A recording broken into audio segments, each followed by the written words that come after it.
প্রত্যন্ত এলাকাতেও এবার এআই প্রযুক্তি শেখার সুযোগ। দক্ষিণ দিনাজপুরের কুশমন্ডির প্রত্যন্ত এলাকার স্কুলে এআই ল্যাবের উদ্বোধন করলেন কেন্দ্রীয় শিক্ষা প্রতিমন্ত্রী। প্রযুক্তির দুনিয়া এবার হাতের মুঠোয়।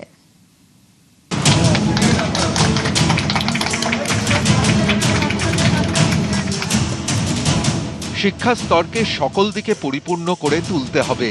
গোড়া থেকেই বিজ্ঞান ধরাইয়া দেওয়া দরকার। সেই কবে রবীন্দ্রনাথ ঠাকুর তার বিশ্ব পরিচয় গ্রন্থে লিখে গেছেন এ কথা। অথচ স্বাধীনতার ৮ দশকে পৌঁছে বিজ্ঞানের আকাশে ইচ্ছেডানা মিলবার সুযোগ পেল দক্ষিণ দিনাজপুরের কুশমন্ডি ব্লকের মানিকর উচ্চ বিদ্যালয়ের পড়ুয়ারা। কৃত্রিম বুদ্ধিমত্তা সম্পন্ন ল্যাব বা এআই ল্যাব পৌঁছে গেল বাংলার প্রত্যন্ত এলাকার এই স্কুলে। দক্ষিণ দিনাজপুরের কুশমন্ডি থেকে আরো 10 কিলোমিটার ভিতরে মানিকর উচ্চ বিদ্যালয়। প্রান্তিক স্কুল, গ্রামীণ অঞ্চলের স্কুল, যাতে এই অঞ্চলের মাধ্যমে, এই স্কুলের মাধ্যমে এই এলাকার আরও যে অন্যান্য স্কুল আছে, আমি চাই যে এটা একটা হাব হিসেবে তৈরি হোক এবং এটাকে কেন্দ্র করে অন্যান্য স্কুল থেকেও ছাত্রছাত্রীরা এসে এআই সম্পর্কে প্রাথমিক ধারণা, এআইটা কি সেই বিষয়ে প্রাথমিক ধারণা তারা যেন লাভ করতে পারে। শহর থেকে অনেক দূরে স্কুল, সেখানে পৌঁছে গেছে এআই, কিন্তু যারা শেখাবেন তাদের এআই প্রশিক্ষণ কারা দেবেন?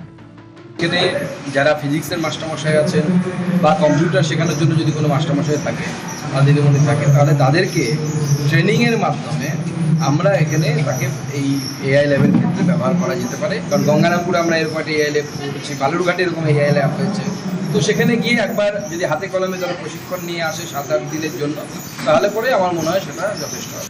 প্রযুক্তি সদা গতিশীল, তার সঙ্গে পাল্লা দিয়ে চলতে চলতি শিক্ষাবর্ষ থেকেই স্কুল পাঠ্যক্রমে এআই শিক্ষা দেওয়ার উদ্যোগ নেওয়া হয়েছে। তেমনি কৃত্রিম বুদ্ধিমত্তার কল্যাণে বদলে যাচ্ছে ক্লাসরুম। মা বাবারাও চান তাদের সন্তান যেন এভাবেই প্রগতির দিশায় এগিয়ে যেতে পারে। সেই উদ্যোগেরই ঝলক দেখা যাচ্ছে বাংলার এক প্রত্যন্ত এলাকার স্কুলে।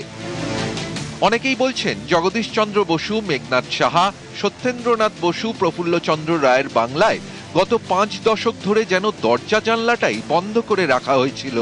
ভরা বাম জমানায় চাকরি হারানোর ভাষ্য প্রচার করে কম্পিউটারের প্রবল বিরোধিতা এসেছিল খোদ সরকারি দলের দিক থেকে। জামানা বদলের পরে তৃণমূল আমলে তো শিক্ষা ব্যবস্থার প্রাণ বায়ুটাই উড়ে যেতে বসেছিল দুর্নীতির কাদায় ফেসে। এই যে বাচ্চা কম্পিউটার ঢুকতে দিল না বামফ্রন্ট সরকার, কি বলবেন? তার ফলে পিছিয়ে গেলাম আমরা অন্য দেশ থেকে, অন্য রাজ্য থেকে। যে সেই সময় কম্পিউটার আসতো, আজকে ব্যাঙ্গালোর, পুনা, কোয়েম্বাটুরের সঙ্গে বাংলার আর সেক্টর 5 এর তুলনা হতো, সেটা হলো না, পালিয়ে গেল সব কোম্পানিগুলো। বাকি যা ছিল শেষ করেছে টিএমও। এআই তো সেই সময় আবিষ্কার হয়নি, তা কি করবো? বামফ্রন্ট এআই বানাতো। এবার আপনি বলবেন মুঘলরা কেন চাঁদে রকেট পাঠায়নি? এক সময় গোটা দেশ বলতো বাংলা যা ভাবে কাল তা ভাবে দেশ। দেশে নবজাগরণের ধাত্রীভূমি ছিল বাংলা। গত 5 দশকে সেই ঐতিহ্যই যেন ধূসর অতীত। দায় কার? বামফ্রন্টের সময় এবং তৃণমূল কংগ্রেসের সময়ই শিক্ষা ব্যবস্থা অত্যন্ত পিছিয়ে গেছে। টেকনোলজি, আমরা নিজেরা টেকনোলজিকে আপন করতে পারিনি, সঠিক সময় আপন করতে পারিনি, অনেকটা পিছিয়ে আপন করেছি। তো স্বাভাবিকভাবে সেই জায়গা থেকে পশ্চিমবঙ্গকে বের করে আনতে হবে। তার জন্য এই ধরনের নতুন নতুন অনেক উদ্যোগ দরকার।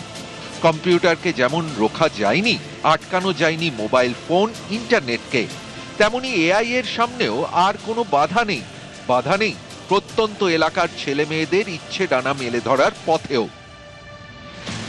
দক্ষিণ দিনাজপুর থেকে সুজন সূত্রধর, নিউজ 18 বাংলা।